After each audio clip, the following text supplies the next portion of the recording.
Good morning, everybody. It's Merritt here with Master of One Coaching, and we are here every Friday at 10 o'clock Eastern Time, live for Leadership Friday. And today I have a really wonderful special guest and friend, colleague of mine, Tim Colson. Hi, Tim. Hey, everybody. What's going on? So I'm actually coming to you live today from Fort Worth, Texas, and Tim is in New York. Where are you right now? I'm in beautiful Montgomery, New York Montgomery, right now. Yeah. And I'm on almost off of Montgomery Street in Fort Worth. So Okay. Well, hey, I hear Texas is really hot right now. I have a couple buddies down there. Yeah. Like 100 degrees. Mm-hmm. It's gonna be like that all week. So I'm in my vest because I'm inside in the air conditioning. But yeah. Oh my goodness. So I'm super excited to have you here, Tim, today.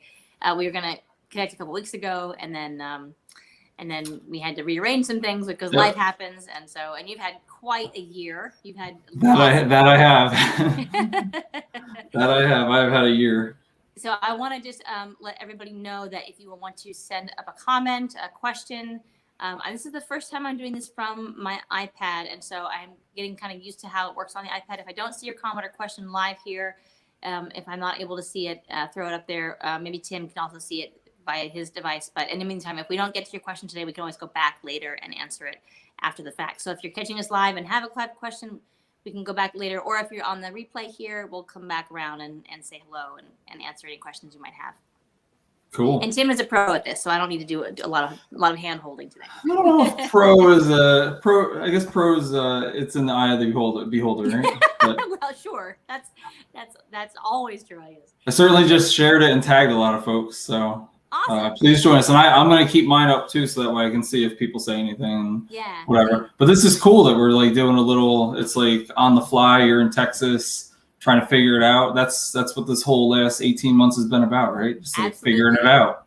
Adapt, right, and redirect, and just make it all happen. And life is happening all around us, even as we're growing our audience and our businesses and our connections. And you and I both have a very, very strong sense of purpose through our work. So that's one of the that is the main reason that we connected in the first place, and that we have the connection that we do, and that I wanted to invite you on here today because I love every time we talk about your work.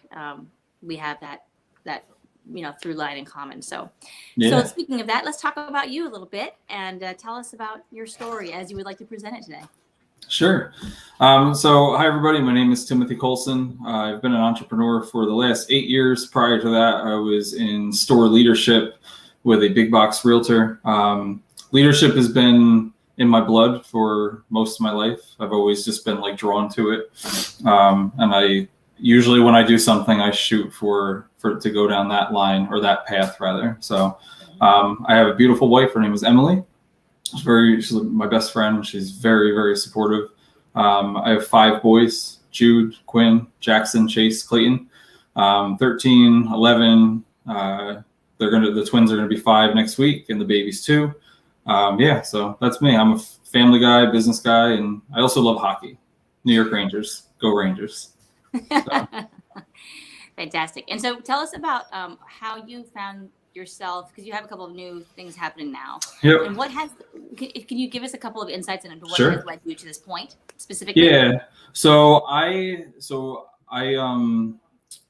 8 years ago, I decided to take the leap from store leadership to become a financial advisor. And that's something I always wanted to do. When I was in my early 20s, I had envisioned having my own independent financial practice. So I jumped into that world. Boy, was that fun. That was a whole experience in itself. But what I'll say is a lot of my experience in running the big box stores, because there were $33 million a year businesses that I ran. And I did them on a team of 3 other people. We were in store leadership together. It served me well. So it put me on a path where I knew the nuts and bolts of running a business. I just need to figure out the actual marketing strategy for being a financial advisor. So I did that. I went independent in 2018 after spending 5 years with a bigger corporate shops. And then over the last 7-8 years, I've fallen in love with marketing because I have to do it. Like, as a business owner in the beginning, you wear a lot of hats, right? So you have to be the admin, you have to be the marketing director, you have to be customer service, all these things. So I ended up just falling in love with the marketing aspect of it. And I taught myself a lot of stuff. And I also started doing consulting for other people in my arena or in my industry, teaching them how to build a practice the same way that I built mine. So I ended up this year just saying, hey, I'm going to pull the trigger and open up a consulting and marketing firm, and took a leap of faith, and it's worked out thus far. So I'm very, very happy about that. But I love marketing. I love bringing, I don't know, I feel like that's how you make an impact, right? You know, I think back even when I was a kid, like the little commercials and things that had an impact on me, that you can really impact people's lives through marketing. So. Yeah. Awesome. So I'm curious, as we talked a lot about, when you and I first met, we talked about legacy and sort of the stories of our experience of our own lives and the lives of our, you know, parents or grandparents or other family members that have kind of helped shape how we show up now, and then how that in turn informs how we want to intentionally move forward, so that the legacy that we leave is something that we are really clear about and that we feel really is aligned with our values and what we hold to be important.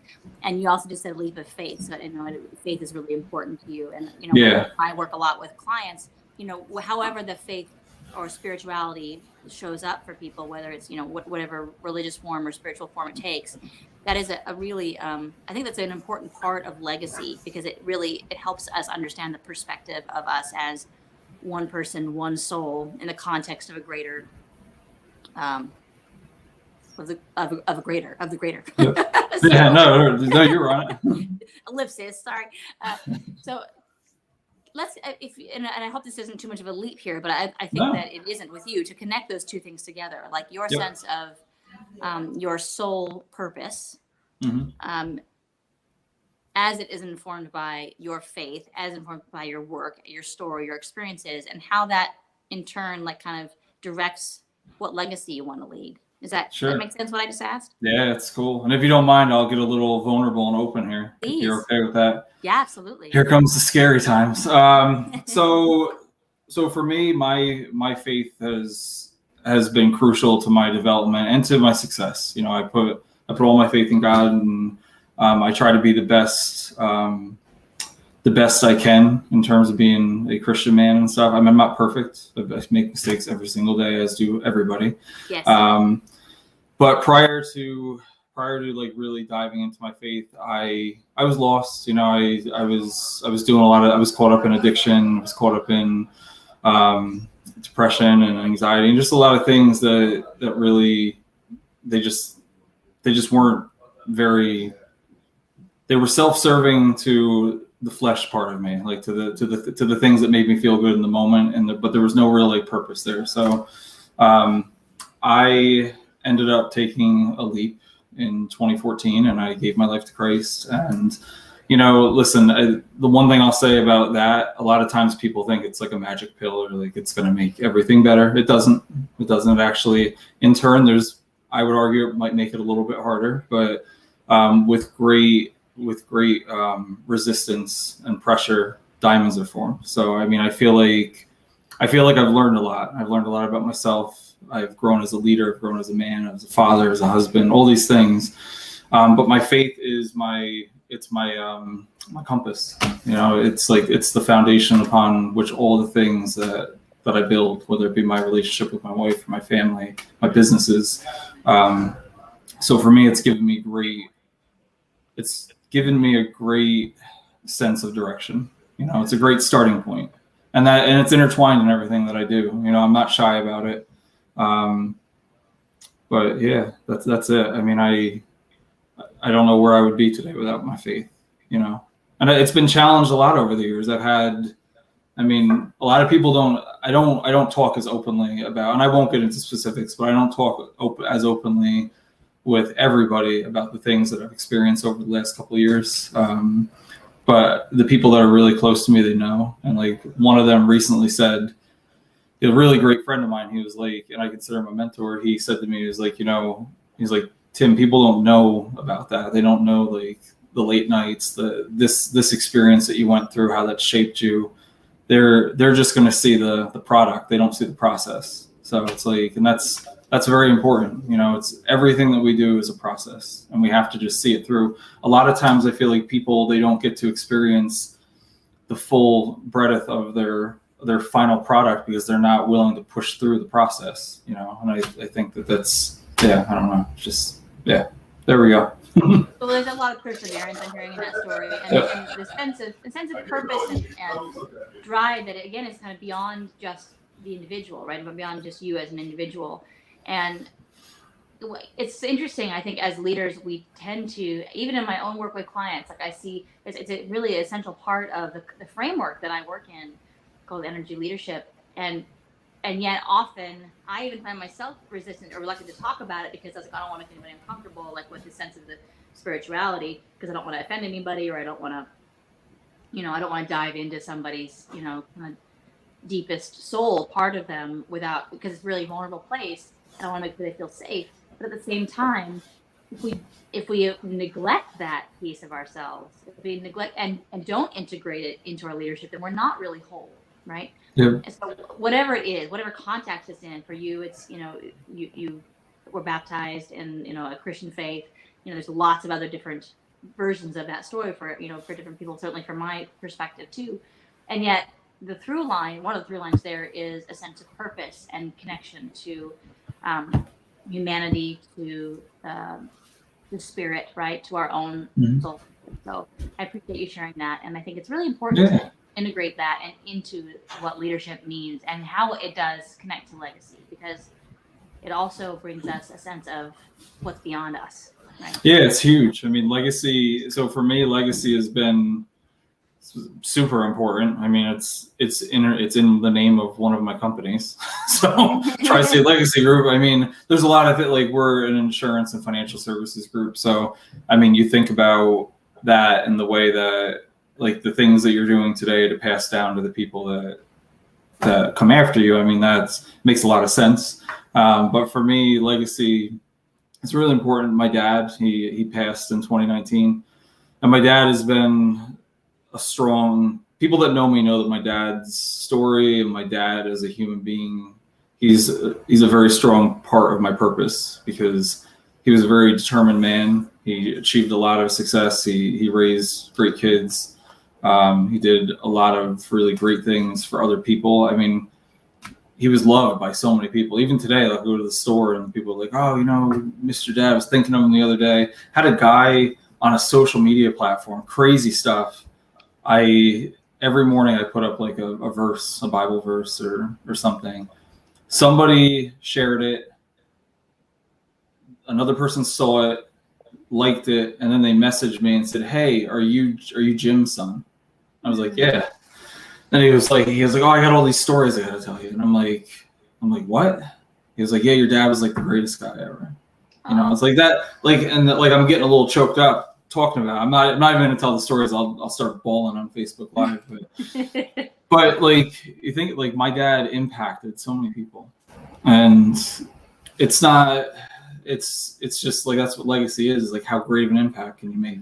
And it doesn't have to be this big, like, like big company type thing. It starts right in your own neighborhood. It starts in your own family, your own congregation, your store, like, whatever. Last night, there was a lady, and I don't say this, I'm not saying this to boast or anything, but like, I was at a grocery store, and a lady was getting ready to pay her bill, and like, she was a couple bucks short. I mean, just something as simple as saying, hey, here's the couple, like, go about, the day is over, go finish out your day. You know, like, you can make a real impact on people doing the smallest of things. So yeah, that's what legacy is all about. So it's super important to me. A lot of kids, I want them to learn the right way about doing things. Well, yeah, and that's I mean, as a dad of boys, right? I'm a mom of boys as well. You and I have that in common in terms of all our kids are boys, and we both have a set of twins, and there is so much to be discussed and figured out, and there's so much evolving around what it is to be a boy and a man, right, in our modern culture.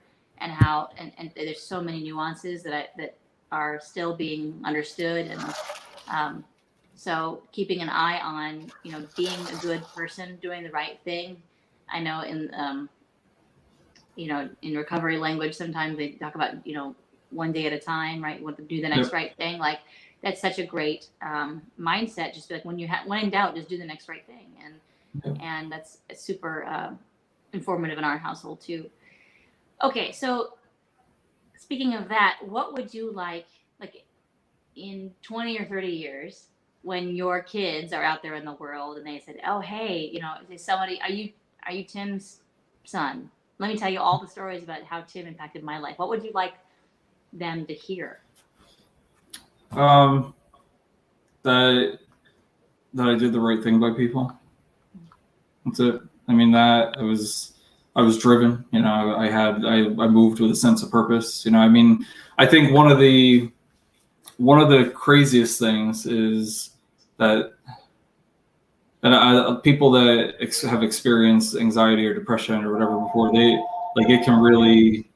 it can set you back a lot. It can cripple you if you let it. But I would like them to know that I did the right thing by people. I was a good husband, a good dad. I was a man of faith. I was a man of my word. Those are the things that would be really, really great if they were said about me.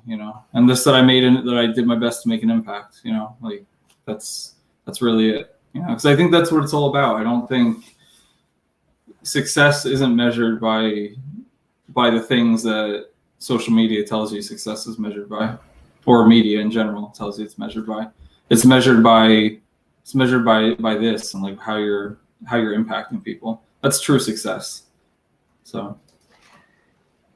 And I think there are some memes that point to that, right? But when you're talking about an actual human being, right, to understand the difference between, I want to buy the car, or I want to have the nice house, or I want to go out to whatever it is. I want to have all the things, and actually experiencing the depth of real connection. There is no comparison to that. There is no comparison to say, I hope that my kids hear that I was a good person, that I did right by people. And that is, I hope that people out there, you and I both have gone through transformative experiences where we've hit bottom. Yeah. And I hope that not everybody has to go through that, right? I hope that that's not, that growth doesn't always have to happen from those traumatic. Wouldn't that be cool? It would be so cool. If people read the roadmap, if they look down at it, because that's it. I mean, my industry in general, the insurance and financial services industry, for years, so screwed up. Just the barometer of how success is measured, so screwed up. I remember, and I'm not saying this to put anyone down, so I want to be clear about that. But I remember years ago, when I was in leadership with a big company, big financial services company. The things that I was told to do, to making sure that you always keep a couple $100 bills in your wallet visible to people, making sure your suit was pressed, making sure that you had the nice car and you parked it up front, making sure that you never talk to anybody about any struggles that you're having, because God forbid, you don't want them to think you're not successful, because that view of the money, the cars, the success, that's what is going to bring people to the organization. And I get it. It made me sick to my stomach though, because that's not me. I could honestly, I've hit the rock bottom. I'm good. I get it. There's a lot deeper of a purpose. I'm just as successful today though. I'm very successful today, and I'm very happy about that. I'm a lot happier, and I think that success could be found in having experiences and allowing your family to experience things. I wish the best for people in terms of trying to find the roadmap before having to experience something wild that forces you to change your mindset. So yeah, and I think that I won't get into too much of this right now today, but I'm going to be speaking more about this in the weeks to come. This sense of regret. Like regret Yeah. is probably it's so awful. Like it's probably the worst experience a person can have. Worse than even than loss, worse than I think it being broken. I think regret that is and again, I won't get into too much about how that's coming into my life right now. But at any rate, there's something about hitting a rock bottom place where the light is shines in the in that moment of, oh, if I don't turn it around right now, or if I make a choice to either go all the way down the dark path and don't come back, right? I refer to it sometimes as the abyss too. Like you can look over the abyss. Like I've seen the abyss. I've seen the bottom of it, or at least the where it gets really dark. And I've decided I'm not going to go there.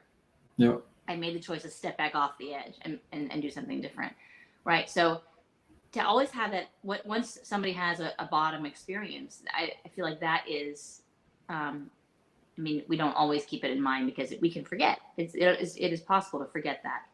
But if we can keep it enough in our consciousness to go, remember that you have a choice always to, and that it can get bad quick if you decide to go there. So, it can.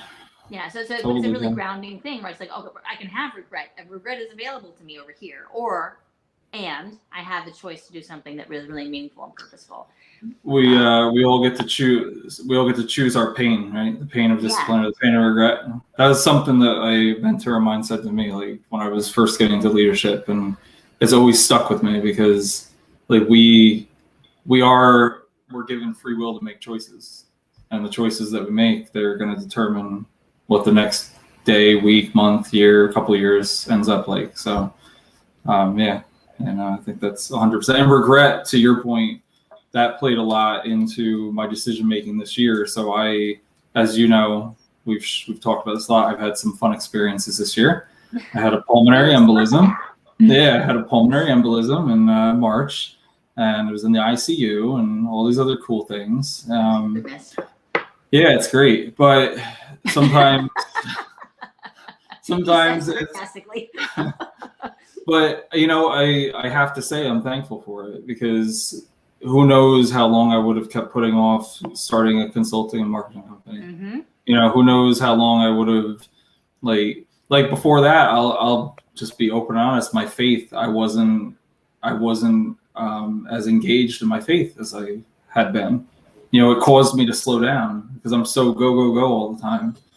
I'm thankful for it. It caused me to sit back. I was bedridden, so I took time to pray, read the word, to think on the things that I wanted to accomplish, like make little checklists, like, hey, where am I? Am I where I wanted to be 3 years ago? You know what I mean? Like 3 years ago, am I at that place right now? Or have I done that? And then I came out with a renewed purpose and drive. And so I'm thankful for it. It flipped a switch for me, and it gave me an opportunity to change it. Because we all have opportunities every day to change the narrative. Mm-hmm. We do. Yeah. I think whether people can relate directly to that experience of, being bedridden for a little, and it wasn't that long ago either, by the way. So I know it feels like forever ago. But like you're doing, incredible. There's like a remarkable healing that you've experienced too, and we're so glad to have you back. Yeah. But even in the last 18 months or so, right, we're doing the COVID shutdown and opening up, and now all the uncertainty around that, that has in various incarnations given so many of it, right? The whole world, in a sense, the opportunity, whether they've taken it or not is another story, but the opportunity to reassess your values to our values, our collective values, our individual values, to make choices. I've talked extensively now about this phenomenon the economists are calling the Great Resignation, right? People who are, it's a combination of people who, sorry, my mother's phone is ringing. There's never a lie without something going on in the background. It adds some flavor to it. That's right. Call from unavailable. So oh my gosh. We'll edit this part out. But you're good. It's fine. At any rate, whether we decide to take the opportunity to invest in ourselves spiritually, philosophically, physically, right? Whether we take care of ourselves through food and through activity and through connection of relationship, like this has given us a collective opportunity to take a breath or two to fill up our cups again, however we choose to do that, and then assess and reassess how we want to move forward. And I think it's such an interesting time to be alive. It is. It's weird. So I was having dinner with one of my clients the other night, and in the background, the TV was on, and they were doing all these like polls, and they were actually talking about everything being flipped on its head.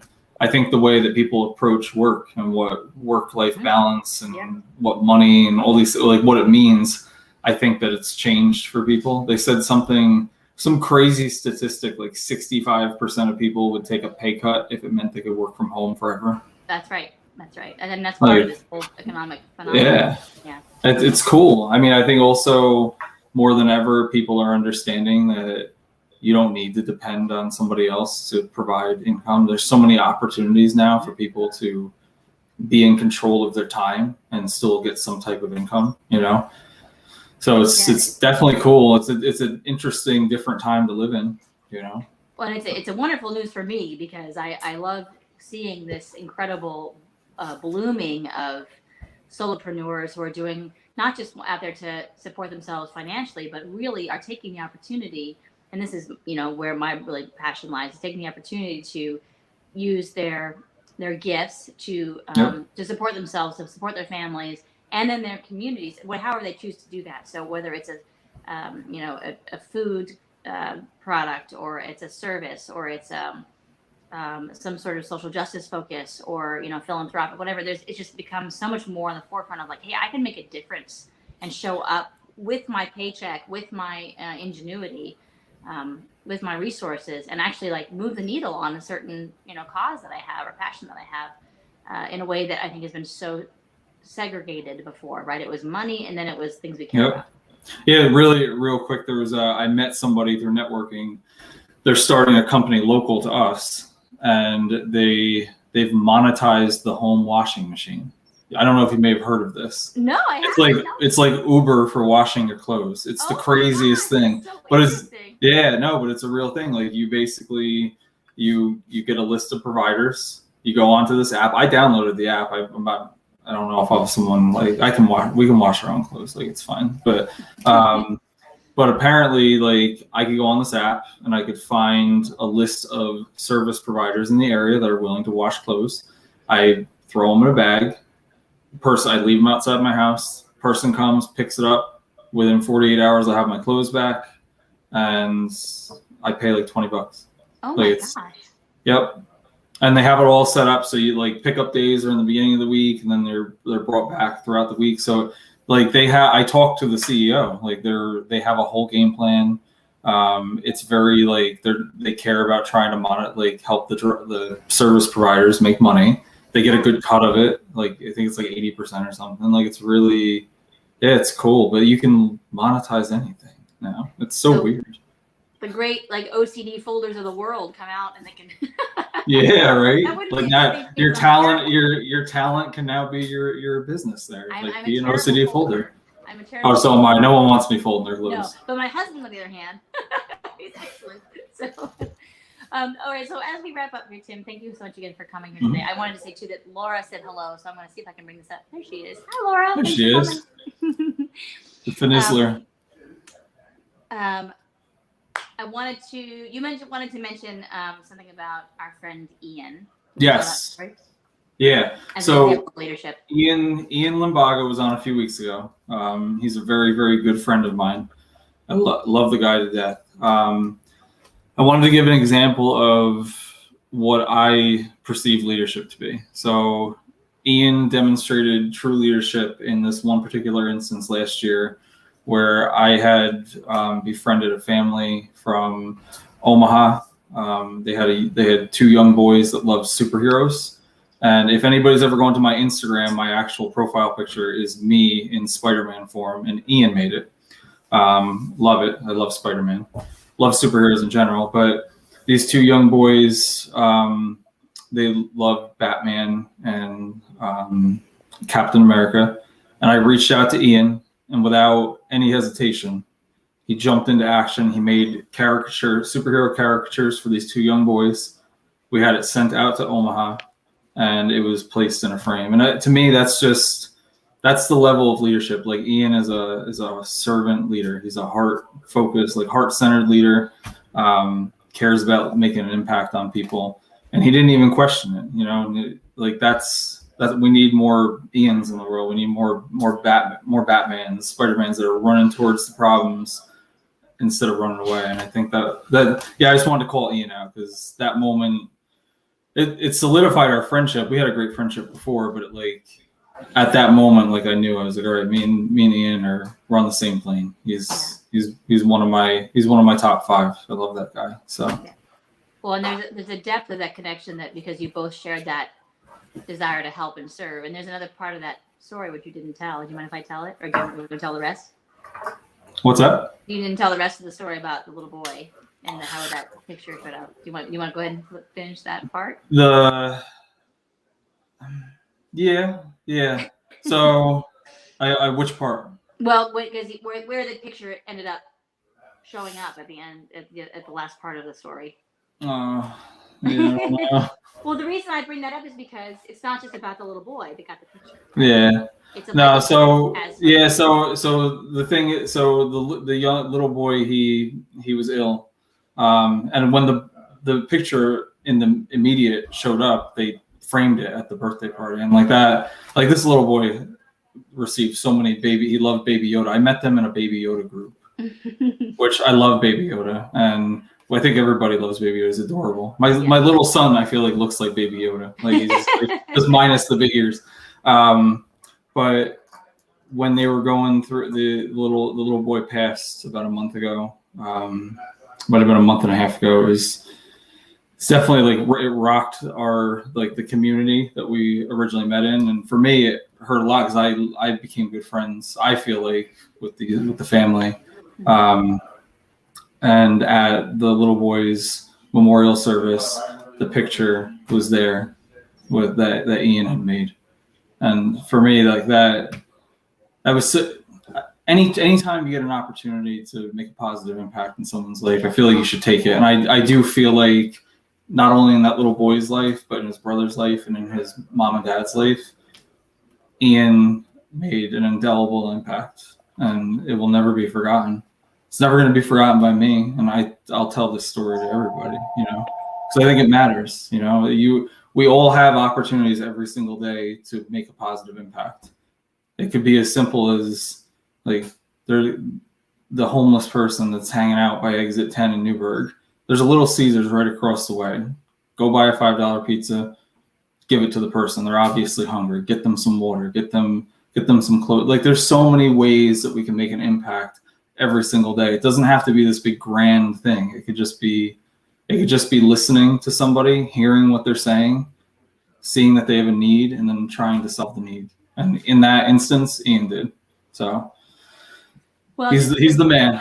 Yes. And you all made that happen together. So that's no, I know. Right. It's about seeing an opportunity, seizing the opportunity, following through on the opportunity, and then and making a really sweet and simple, but very, very powerful and meaningful gesture for that family, right? Really great picture too. It was a really great picture. Ian is so talented with this. Yeah, so he is. For crazy. Sure. Yeah. Yep. Well, this will be the point in the program where I would ask our guests to share some sort of golden nugget wisdom, and it sounds like you just did. But if there's anything you'd like to add or reframe, sure.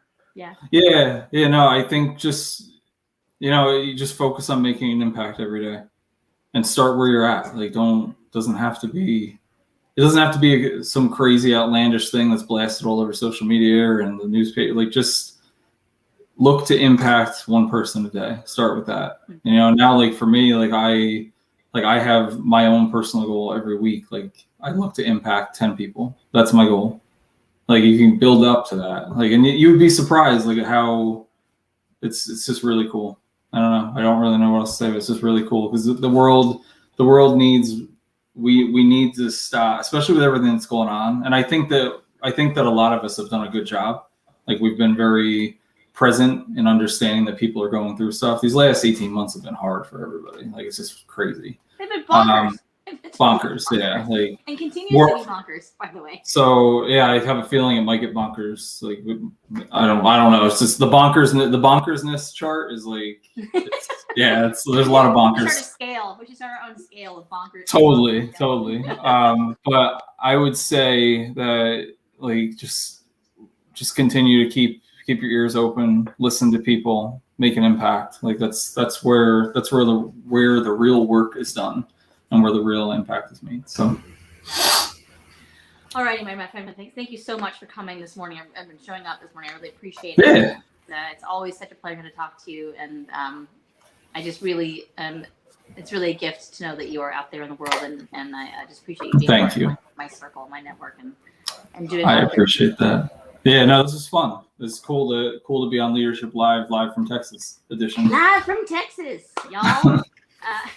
My husband always, kind of giggles because every time I get off the phone with any member of my family in Texas, or when I hear, he's like, "Oh, I can hear it come out." And I didn't even grow up here, but just because it's part of. Do you have a twang, a Texas twang? I definitely can. Like, and I don't even hear it until it comes out naturally because I didn't grow up here, but I have.